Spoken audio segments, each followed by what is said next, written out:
Hi friends, welcome back. तो friends, आज जो हम वीडियो कर रहे हैं वो एक खुशखबरी है, गुड न्यूज़ है। तो न्यूज़ है Arnab versus Uddhav, Arnab is back, सत्यमेव जयते। तो फ्रेंड्स, हम सबको पता है और मुझे तो आपके थ्रू पता चल गया था इंस्टेंट, जैसी मेरे ख्याल से न्यूज़ आई है आप लोगों ने मुझे इन्फॉर्म करके जो अच्छी न्यूज़ थी शेयर की थी, तो वो बड़ी अच्छी बात है। तो हम सबको पता है कि अर्नब जो है उनको बेल मिल गई है और वो आ गए हैं वापस।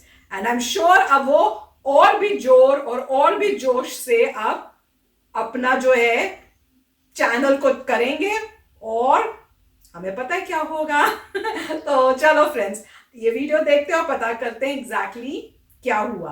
अगर आप चैनल पर नए हो और आपने अभी तक सब्सक्राइब नहीं किया है तो जल्दी से पहले सब्सक्राइब के बटन और बेल आइकन को क्लिक कर लो ताकि आपको हमारे सारे न्यू वीडियोस के नोटिफिकेशन मिल जाए जैसे ही हम उन्हें अपलोड करें। और वीडियो देखने के बाद अगर वीडियो पसंद आए तो कर देना लाइक और शेयर करना ये वीडियो अपने फ्रेंड्स और फैमिली के साथ। तो चलो फ्रेंड्स, शुरू करें आज का ये वीडियो। नमस्कार, खबरों की खबर में आपका स्वागत है। रिपब्लिक टीवी के editor in chief Arnab Goswami को आज सुप्रीम कोर्ट से न सिर्फ राहत मिली बल्कि सुप्रीम कोर्ट ने आज जिस तरह की बातें कही हैं, जिस तरह के कमेंट्स दिए हैं, जिस तरह के ऑब्जर्वेशंस आए हैं, उससे बिल्कुल ये साफ हो गया है कि महाराष्ट्र के अंदर जो कुछ चल रहा था, चाहे वो वहां की सरकार हो, चाहे वहां की पुलिस हो या फिर वहां की जुडिशरी हो, ये सब के सब इन लोगों से चूक हुई है, गलती हुई है। और ये मैं नहीं कह रहा, जस्टिस चंद्रचूड़ ने आज जो 6-7 घंटे तक जो जिरह हुई, जो बहस हुई सुप्रीम कोर्ट के अंदर, उसमें ऐसे ऐसे बयान आए हैं, जस्टिस चंद्रचूड़ ने ऐसी ऐसी बातें कही है, उससे तो बिल्कुल एक बात लगता है कि आज जस्टिस चंद्रचूड़ को पूरे देश को सलाम करना चाहिए कि किस तरीके से उन्होंने एक बर्बर पुलिस, एक बर्बर सरकार के खिलाफ हिंदुस्तान के लोगों के पर्सनल इंडिविजुअल लिबर्टी की जो सेफगार्ड आज सुप्रीम कोर्ट के द्वारा की गई है, वो वाकई सैल्यूट करने लायक है। जस्टिस चंद्रचूड़ ने क्या कहा? उन्होंने कहा कि मुंबई हाईकोर्ट ने जमानत ना देकर बहुत बड़ी गलती की है और इस तरह के जो बयान अगर हाईकोर्ट के जज साहब के पास अगर पहुंचता है तो उनको भी इंट्रोस्पेक्ट करना चाहिए कि आखिर उनसे इतनी बड़ी चूक कैसे हो गई। इसकी डिटेल मैं आपको आगे दूंगा, लेकिन जैसे ही आज कोर्ट में सुनवाई शुरू हुई उसी वक्त कोर्ट का जो कह सकते हैं मूड बिल्कुल देश के सामने आ गया। जस्टिस चंद्रचूड़ ने अपनी ओपनिंग रिमार्क्स में कहा था कि if we do not interfere in this case today we will walk on the path of destruction. मतलब ये कि अगर आज सुप्रीम कोर्ट इस मसले में दखल नहीं देता है तो हम तबाही और बर्बादी के रास्ते पे निकल पड़ेंगे। और उन्होंने ये बात क्यों कही? क्योंकि उनके सामने ये पूरा केस समझ में उनको आ गया था कि किस तरीके से अर्नब गोस्वामी के खिलाफ महाराष्ट्र के अंदर एक साजिश रची जा रही है और जानबूझकर उसे फंसाया जा रहा है। ये इतनी बड़ी बात है कि अगर सुप्रीम कोर्ट इसमें दखल नहीं देता है तो हम तबाही और बर्बादी के रास्ते पे निकल पड़ेंगे। इसलिए इसमें सुप्रीम कोर्ट का इंटरवीन करना बहुत ही अत्यंत ही आवश्यक है। ये अपने आप में बताता है कि सुप्रीम कोर्ट में किस तरीके से अर्नब गोस्वामी के ही नहीं बल्कि हिंदुस्तान की तमाम जनता के पर्सनल लिबर्टी, जो फ्रीडम है, जो आज़ादी है, उसको आज रिस्टोर किया गया।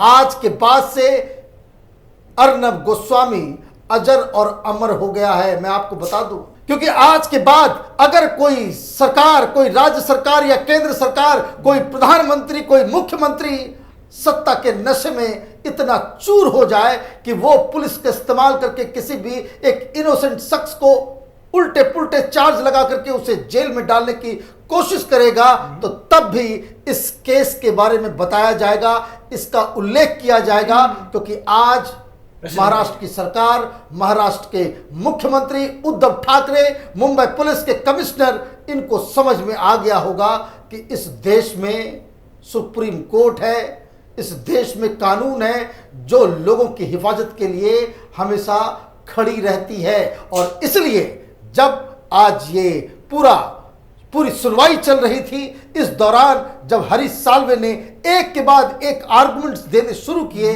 तो वहां जो महाराष्ट्र की सरकार की तरफ से जो नियुक्त किए गए वकील, कांग्रेस के वो लीडर कपिल सिब्बल, इनके होश उड़ गए। ये लगातार, ये तो बिल्कुल जिस तरह का मूड था कोर्ट के अंदर, उससे तो बिल्कुल साफ लग रहा था कि इनकी सिट्टी पिट्टी गुम हो गई।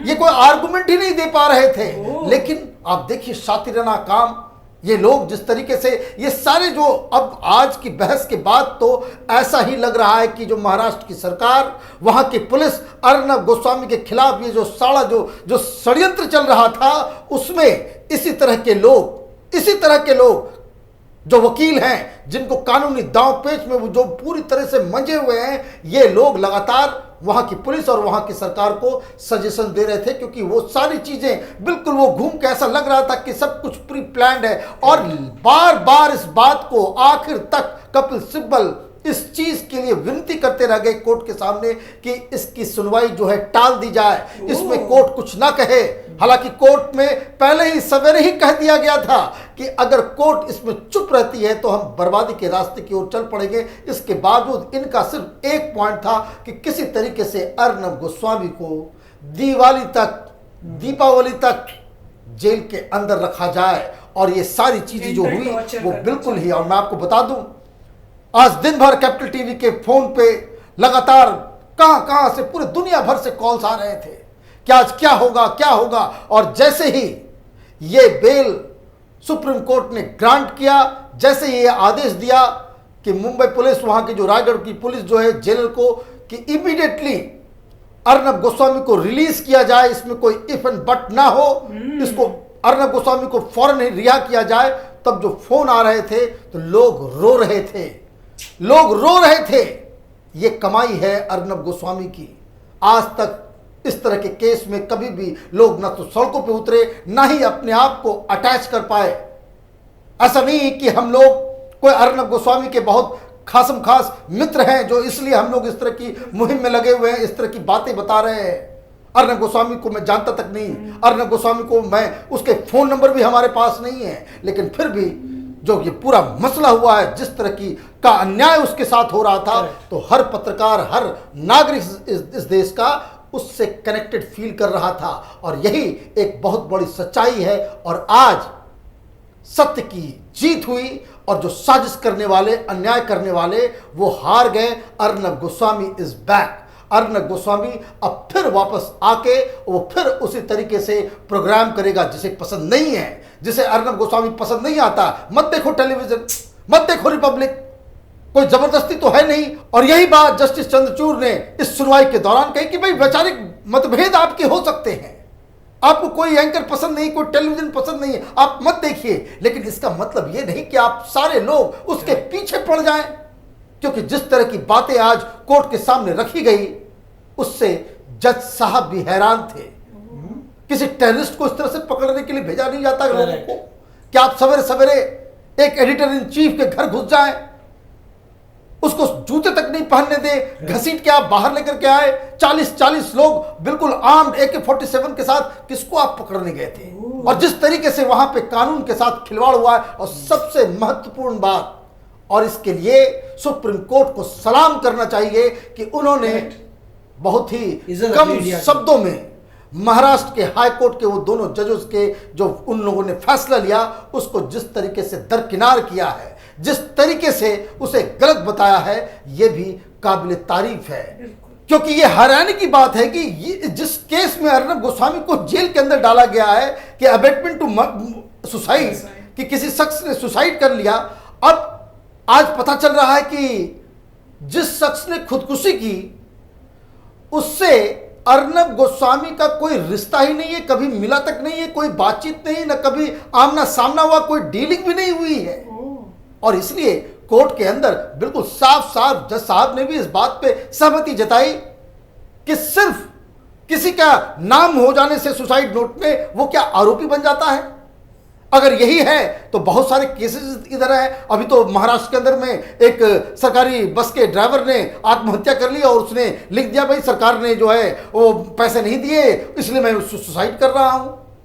पहले भी केसेस हुए हैं इस तरह के बंगाल में इस तरह का केस हुआ है, मुख्यमंत्री का नाम लिख दिया। तो ये तमाम चीजें जो हो रही है, तो इसमें क्या जिसका नाम आ जाएगा आप उसको बिना किसी तहकीकात के, बिना किसी डायरेक्ट कनेक्शन के आप किसी को भी आरोपी बनाकर के आप जेल के अंदर डाल देंगे और उसके बाद कोर्ट से भी उसे कोई राहत नहीं मिलेगी।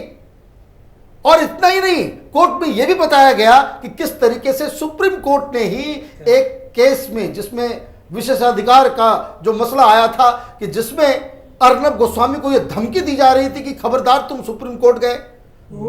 इस देश में कानून है या नहीं है, खैर अंत भला तो सब भला। अर्नब गोस्वामी आज जेल से बाहर आ जाएंगे। उम्मीद यही करनी चाहिए कि ये फिर अपने कार्यक्रम में अपने सवालों से उसी तरह के तीखे सवाल पूछेंगे, उसी तरह से गरजेंगे जिसमें उसे देश की जनता पसंद करती है। तो फ्रेंड्स, वाकई बहुत ही अच्छी बात हुई है और यही हम लोग भी कह रहे थे कि फ्रीडम ऑफ स्पीच को दबाया जा रहा है और जो अर्नब के थॉट्स हैं, जो वो बोलना चाहते हैं, मीडिया है वो उसको रोकने का कोई मतलब बनता नहीं। और जैसे उन्होंने बोला कि जिस तरह से उनको पकड़ा गया, लेके गए, वो सब गलत था। और सुप्रीम कोर्ट, सच्ची में सल्यूट टू सुप्रीम कोर्ट कि उन्होंने हम ह्यूमंस जो इंडियंस हैं उनकी वो जो कहते हैं ना कॉन्फिडेंस या होप कि इंडिया में कहाँ क्या लॉ एंड ऑर्डर नहीं है, वो दिखा दिया कि लॉ एंड ऑर्डर है। क्योंकि अगर ये स्टेप्स ना लिए गए होते तो डाउट हो जाता कि यहाँ पे तो कुछ बचा ही नहीं है। यहाँ पे तो जिसके पास पावर है वो कुछ भी कर सकता है। जैसे उन्होंने कहा कि सारा जो आपने काम किए हैं फ्रॉम बिगनिंग टिल एंड सब गलत हुए हैं, कुछ भी आपने ठीक नहीं किया। जिस तरह से आपने तो ऐसे किया जैसे कोई टेररिस्ट को पकड़ने आप जा रहे हो। और हाई कोर्ट को भी डांटा गया कि जो आपने ये किया है ये काम गलत था, ये डिसीजंस आपके गलत थे। तो मुझे तो ऐसे लग रहा है कहीं सारे ही मिले हुए हैं, इतनी बुरी हालत हो रही है। तो ये तो मतलब बहुत ही डेंजरस बात हो गई, बहुत ही मतलब वरी वाली बात हो गई कि एक आम इंसान कैसे रह सकेगा अगर उसको किसी टाइम इन लोगों के अगेंस्ट खड़ा होना पड़े, कुछ उनके साथ हो जाए किसी आम इंसान के साथ, तो वो तो उसको चींटी की तरह रोनते चले जाएंगे। उनको इतना पावर हो गई है कि उनको लगता है कि बाकी जो हैं लोग वो तो चींटी हैं, हम कुचल सकते हैं, हमारे पास इतनी पावर आ गई है। तो पर वही कहते हैं ना, जो जैसे उन्होंने कहा कि अंत भला तो सब भला। तो बहुत ही अच्छा हुआ कि ये हुआ और एक एग्जाम्पल सेट हुआ है कि फ्रीडम ऑफ स्पीच है। और जैसे उन्होंने कहा अगर आपको पसंद नहीं है तो आप मत देखो, कोई आपको फोर्स नहीं कर रहा है। पर मैं तो कहूंगी अर्नब एक ऐसे इंसान है जिन्होंने डरे नहीं, इतनी बड़ी बड़े लोगों के अगेंस्ट बोला है उन्होंने।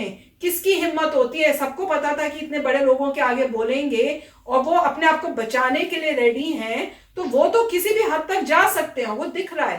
पर वो फिर भी पीछे नहीं हटे और अब मजा आएगा क्योंकि अब वो आएंगे और भी जोश से देखना, उन्होंने अब आगे अपना चैनल में और बोलेंगे। अब राइट, सो बहुत अच्छी बात है। हम तो स्टार्टिंग से ही कह रहे थे कि डेमोक्रेसी में पावर होती है और इसमें दिखा दिया कि सुप्रीम कोर्ट में पावर है, तो हमारी जुडिशरी में एक्चुअली पावर है। पर ऊपर जाके हुआ, देख लो तो ये लास्ट है। तो वही था ना।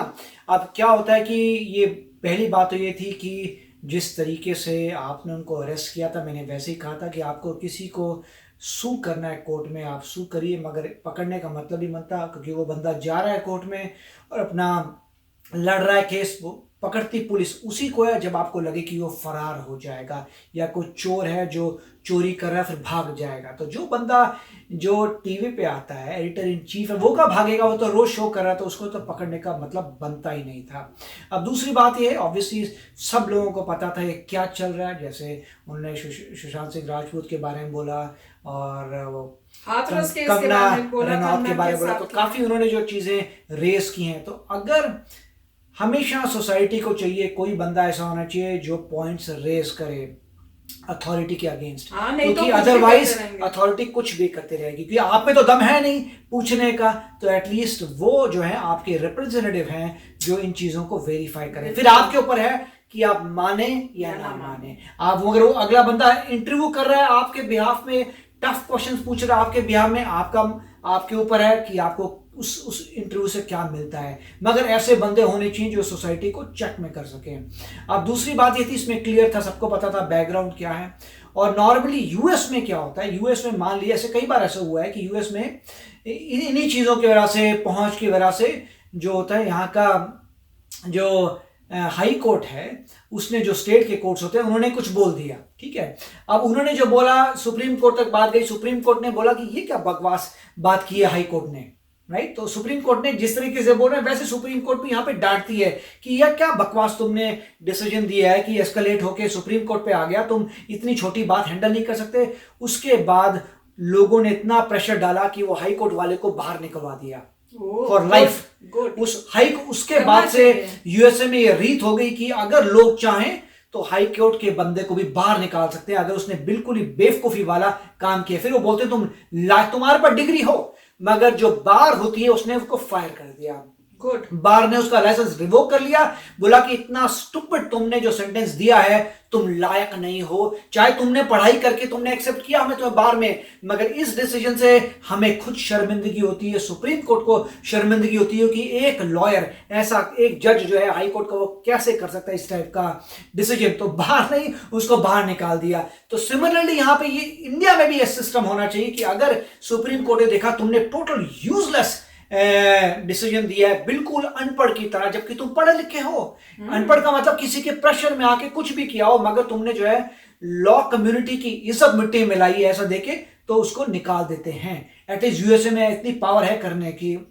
तो इंडिया में भी धीरे धीरे रिफॉर्म होगा, मगर पॉइंट सिर्फ एक ही था कि यहां पे जो भी और उन्होंने, मैंने उसकी न्यूज़ पढ़ी थी सुबह सुबह, तो उसमें भी उसने बोला था कि जो सुप्रीम कोर्ट थे उन्होंने ये कहा था, जो लॉयर है उन्होंने ये कहा था, तो उनके वकील ने, सॉरी अर्नब के वकील ने कहा था कि अगर कोई बंदा जो है, जैसे किसी ने कहा था महाराष्ट्र में कि भैया मैंने सुसाइड कर रहा हूं और चीफ मिनिस्टर रिस्पॉन्सिबल है, तो क्या आप चीफ मिनिस्टर को पढ़ के लाए थे?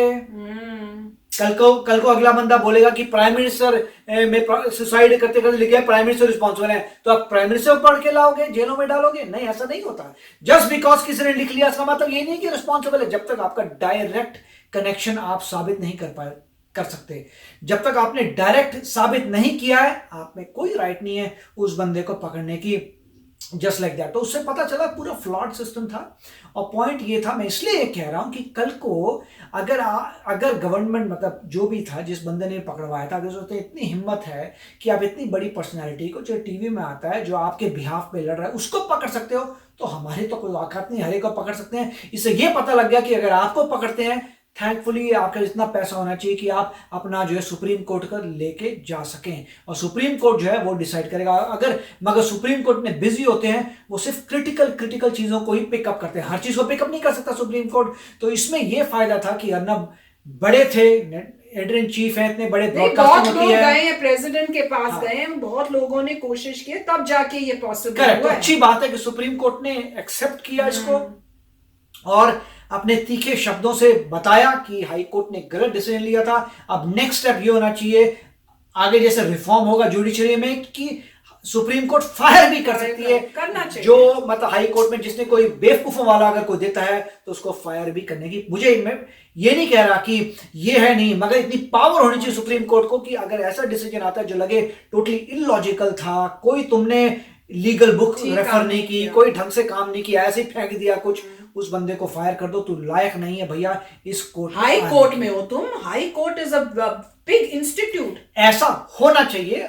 और यूएसए में ऐसा है, क्योंकि जैसे से अब यहाँ की जुडिशरी जो है वो शुरू हुई थी इंडिया से बहुत साल पहले। इंडिया को आजाद हुए जो है 70 साल समझ लीजिए, यहाँ पर 300 से ज्यादा साल हो चुके हैं। तो जैसे से रिफॉर्म आगे बढ़ता जाएगा, जुडिशरी भी वैसे स्मार्ट होती जाएगी कि कोई यूज ना कर सके, जुडिशरी को मिसयूज ना कर सके। और यहाँ पे स्टार्टिंग से मेरा भी एक ही पॉइंट था कि आपको सू करना करिए, देयर इज नो प्रॉब्लम। वो बंदा जो है फाइट करेगा केस में, मगर इस तरीके से पकड़ा उसी को जाता है जिसका आपको डर हो भागने का। और जैसे इन्होंने एग्जांपल दिया कि टेररिस्ट था वो बंदा, तो जिस तरीके से आपने उसे जूते तक नहीं पहनने चाहिए, सीधा उसकी वाइफ को कुछ बोल दिया, आपने उसके बच्चे को मशीन गन लेके 50 बंदा पहुंच गया पकड़ने के लिए, वो कोई टेररिस्ट है भैया। और जिस तरीके से उसकी वाइफ को ट्रीट किया और उसके बच्चे को ट्रीट किया, वो भी टोटल रॉन्ग था। आप सोचिए इतने बड़े इंसान के साथ ऐसे ट्रीट कर सकते हैं, तो हम लोगों की तो कोई औकात नहीं है। तो हमेशा प्रेस में वो लोग होने चाहिए जो तीखे क्वेश्चंस पूछें ऑन बिहाफ ऑफ, हमारे बिहाफ पे क्वेश्चन पूछे, जिससे जो जिनमें पावर है वो उनको पता रहे कि अगर उन्होंने कुछ घपला किया, अगर उनके बच्चे ने कोई बुरा किया, उनके खानदान में किसी ने कुछ बुरा किया, तो दुनिया उसको छोड़ेगी नहीं। तो काफी अच्छा था। ये फ्रीडम ऑफ स्पीच की वजह से, अगर आप फ्रीडम ऑफ स्पीच को किल कर देते तो आपकी डेमोक्रेसी क्या है? उन्होंने कहा तो था कि डिस्ट्रक्शन हो कोई जाएगी। डेमोक्रेसी होगी नहीं। फिर आपकी जिस जो पावर में है वो तो फिर वो हो जाएगा, राजाओं का हो जाएगा, जैसे राज था पुराने जमाने में कि राजा का राजा, इसको जो सजा देनी है राजा दे रहा है सजा। अरे भैया, हम उससे बहुत आगे निकल चुके हैं। हमारी कंट्री में डेमोक्रेसी है, डेमोक्रेसी में लॉज है, आपको लॉज को फॉलो करने, नहीं फॉलो करेंगे तो जुडिशरी अपना काम करेगी। बहुत अच्छी बात थी, क्योंकि जब मैंने देखा मैंने कहा थैंक गॉड कि डेमोक्रेसी अभी जिंदा है, स्ट्रांग है, और सुप्रीम कोर्ट जो है इसको कर रहा है इंप्लीमेंट। मैं कोई भी बात हो, क्योंकि हमें पूरे केस नहीं पता, मगर जो फैक्ट्स आ रहे हैं सुप्रीम कोर्ट ने वही बात की जो हम कह रहे हैं। इससे हमें खुशी हुई है कि हमारी सोच जो है सुप्रीम कोर्ट से मिलती है। बस यही सैड बात है कि सबसे ऊपर जाना पड़ रहा है जस्टिस लेने के लिए, मतलब उससे नीचे सब खराब चल रहा है सिस्टम। तो बस होप यही है कि जैसे यूएस में होता है कि जो गलत काम करे उसको फायर कर सकते हैं, ये जरूर होना चाहिए इंडिया में भी। हो सकता है किसी को ये हमारा सजेशन पसंद आए और वो उस लेवल पे हो और ये एक्शन लेने के लिए सोचे कि ये करने चाहिए रिफॉर्म्स और होए, क्योंकि that is very important India में। तो फ्रेंड्स चलते हैं, मिलेंगे नेक्स्ट वीडियो में बहुत ही जल्द। Till then take care and bye bye. तो अगर आप मेरे इस चैनल पे नए हो तो जल्दी से सब्सक्राइब के बटन को हिट करो और बेल आइकन को क्लिक करो, ताकि आपको मेरा जब नया वीडियो मैं लगाऊं आपको उसके बारे में जल्दी से पता चल जाए।